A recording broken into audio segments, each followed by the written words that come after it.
Hoje está sendo utilizado muita guerra eletrônica já. O que é essa guerra eletrônica? Existem vetores aéreos americanos que diariamente já fizeram totalmente a varredura do que existe do espectro eletromagnético, ou seja, as comunicações, os sistemas de comando e controle hoje da Venezuela já estão totalmente, não somente monitorados, mas e com interferência de guerra eletrônica. Ou seja, o comando e controle na Venezuela hoje está comprometido.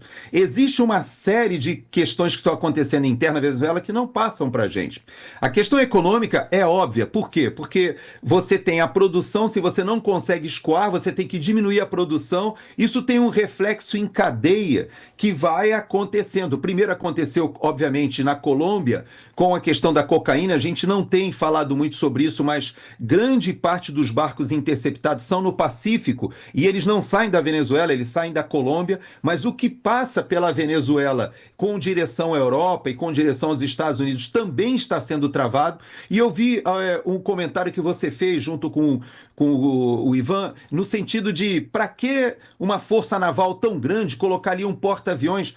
É importante a gente entender que somente com essa força militar dessa magnitude é que é possível você realmente fechar um mar territorial. Porque o que está acontecendo hoje é isso. Vários navios que estavam levando insumos para a Venezuela tiveram que voltar.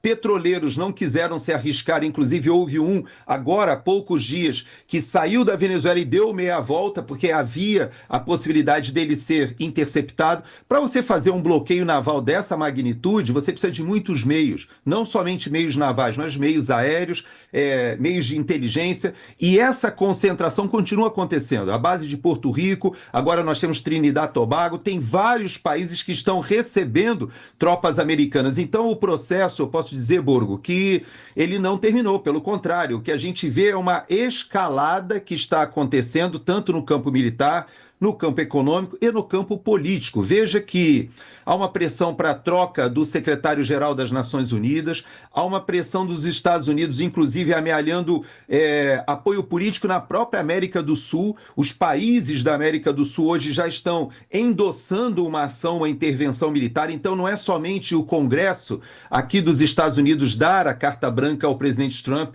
ao Pete Hegseth, não somente isso, mas também a comunidade internacional entender que é ilegítimo o governo de Maduro e que ele precisa sair.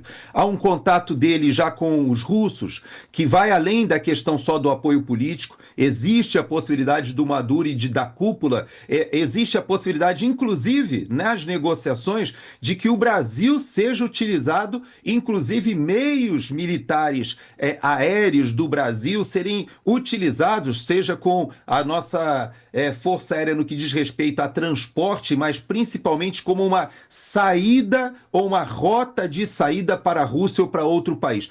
Todas essas negociações estão acontecendo. Então eu digo para você que, claro, que para o presidente Trump o ideal é que houvesse uma transição. Mas essa transição ela tem que ter lideranças dentro da Venezuela, tem que ter lideranças políticas aptas e, mais do que isso, teria que ter apoio das próprias Forças Armadas na Venezuela para que essa transição ocorra de uma maneira controlada e não que acabe jogando o país numa guerra civil. Então você veja que as variáveis são muito importantes e não são apenas militares. É óbvio que do ponto de vista militar, um ataque como foi feito na Nigéria, um ataque como foi feito na Síria, ou o ataque como foi feito no Irã, são ações militares pontuais que passam mensagens. Pode ser feita uma ação militar numa instalação militar venezuelana? Pode. Pode ser feita uma ação militar, inclusive com comandos, para a captura de Nicolás Maduro? É verdade. Existe a participação do Mossad, que pode fazer ações na Venezuela, já que existe presença do Hezbollah e do Irã e de interesses ali na Venezuela? É verdade. Tudo isso está sobre a mesa. Mas o que eles estão decidindo, eu posso te garantir que não há um receio exatamente do presidente Trump em relação ao poder militar, e sim sobre o day after. O que vai acontecer na Venezuela após essa ação militar?